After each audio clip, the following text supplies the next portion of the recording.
ทุกเสี้ยวนาทียินเสียงรถผ่านสถานในดวงฤดีแต่แล้วก็มิดทิลีบ่มีเงาอ้ายโผล่มายืนคอยท่าอุลาฮ้อนฮ้อนหนาวหนาวย้อนคิดถึงเขาใจเหงาเศร้าสุดโศก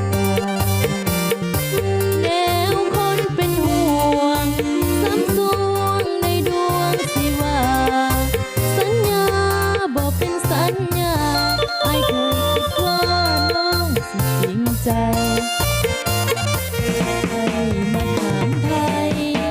ในนามคนเป็นแฟนเก่าสงสารหัวอกคนเศร้าคอยเจ้าแต่พอใจดำเหลือหวังลวงหลอกตัวน้องให้เป็นห่วงนำบ่เห็นอ้ายมาเลี้ยวหลังเวรหรือกรรมยังสาวปากทางสาวปากทา